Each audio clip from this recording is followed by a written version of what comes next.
Hola a todos.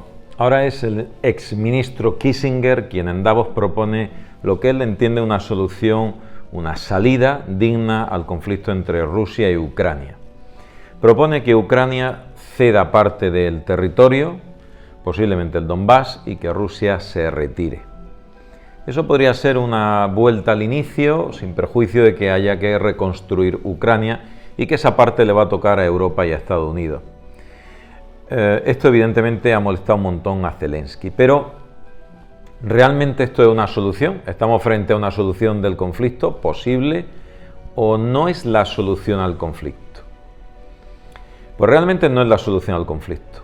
Lo que sucede es que, sin entrar en ninguna disquisición sobre si es apropiado o no ceder a una agresión de Rusia, si Rusia tiene razón o no en la agresión, yo creo que no hay razón sobre la faz de este planeta para derramar una sola gota de sangre, pero a la vista está que todo el mundo no piensa así, y evidentemente pues suceden cosas que nos retrotraen al siglo pasado, a la Segunda Guerra Mundial, como el conflicto entre Rusia y Ucrania. Pero dicho todo esto, y el conflicto está, y eso es evidente, hay una serie de circunstancias que hacen la resolución del problema harto improbable a corto plazo. Lo primero, la fuerza nuclear. La fuerza nuclear es un fantasma que está sobrevolando siempre detrás de este conflicto, porque Putin ya ha amenazado con usarla en caso extremo. Y caso extremo que lo define él y el Kremlin, que es él más las personas que le deben la vida.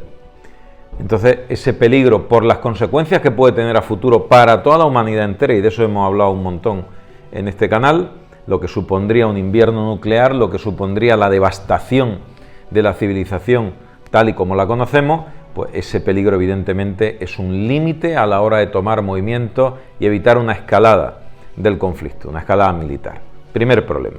Segundo problema, la hambruna mundial que se nos viene encima debido al conflicto entre Rusia y Ucrania, con el bloqueo del grano, de los cereales y la producción de Ucrania, primer productor del mundo, Rusia el segundo productor del mundo y hace con su grano lo que quiere. China tiene gran parte de sus puertos bloqueados por culpa del COVID, o Dios sabe qué, porque tampoco son transparentes y no nos lo dicen.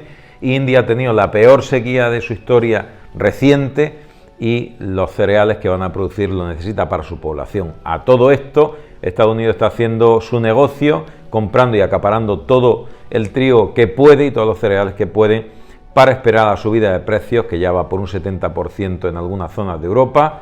Y ni imaginar quiero lo que va a pasar en África, donde la base de su alimentación es el cereal que viene de toda esta zona.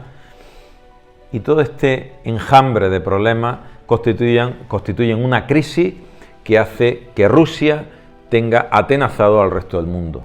Otra guerra, la guerra alimenticia, y una de las peores a las que nos podemos enfrentar a futuro, por los conflictos que esto va a generar. Cuando la gente pasa hambre, viene de la mano un conflicto armado inmediatamente. Y por supuesto, desplazamiento de millones de personas, aparte de la muerte de otros millones de personas, más que con los misiles. Segundo punto por el cual se hace difícil una salida rápida a este conflicto, porque ceder ahí también significa mostrar una debilidad extrema por parte del resto del mundo frente a esa posición estratégica que tiene Rusia. Tercer problema, el problema energético.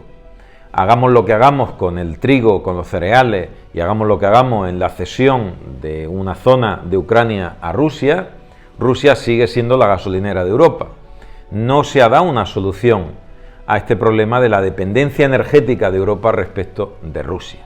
Y esa dependencia energética de Europa respecto de Rusia hace que Estados Unidos tenga una posición privilegiada, incluso con acuerdos en los cuales se comercializará y se liberará de la reserva que tiene de petróleo Estados Unidos, o con barcos con gas líquido que puedan traer gas a Europa. Eso no soluciona el problema futuro. De hecho, las conversaciones entre Estados Unidos y Venezuela pues se dan precisamente para este motivo. ¿Va a ser Venezuela la siguiente Rusia de Europa? El problema no está en que Venezuela dé petróleo a Europa, el problema no está en que Rusia siga dando petróleo a Europa, el problema está en que estratégicamente Europa es dependiente energéticamente, y es lo peor que se puede ser después de pobre, dependiente energéticamente.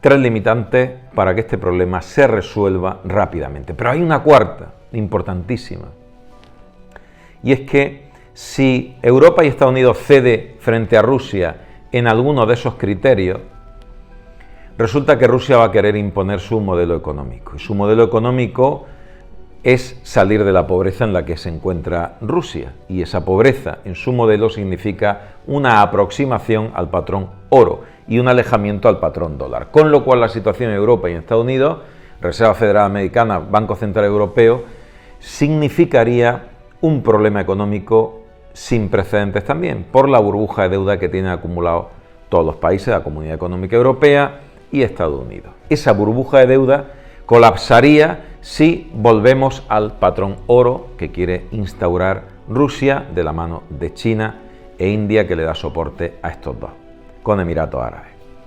Tenemos un problema cuya solución, al margen del belicismo, de lo que está sucediendo, de las bombas que tiran, de darle misiles a Ucrania, que Ucrania tire misiles con más o menos precisión, que Rusia está destruyendo Ucrania entera, que el Donbass ahora un gran cementerio. Todo este sinsentido es un paraguas que hace mucho ruido y está generando muchísimo sufrimiento a mucha gente, tanto de un bando como de otro, pero lo que subyace debajo es decidir quién tiene el toro cogido por los cuernos y quién tiene realmente la posición estratégica verdaderamente fuerte a nivel energético, alimenticio y económico, monetario. Esa es la situación. Aquí no hay ninguna guerra ideológica, aquí no hay ninguna guerra justificable a nivel histórico, se puede intentar justificar, pero no es cierto. Lo que subyace a todo esto es un problema muy superior, es quién va a ser la futura locomotora del mundo. Y evidentemente Rusia, ya os digo que no lo va a ser. Si lo es alguien, si Rusia gana, quien gana es China, porque el siguiente problema que tendría Rusia a la hora de ganar esta guerra sería que China se haría con el poder, el control mundial, posiblemente absoluto. Es el escenario tal cual yo lo interpreto. Espero vuestras opiniones. Os mando un fuerte abrazo y nos vemos en el próximo vídeo.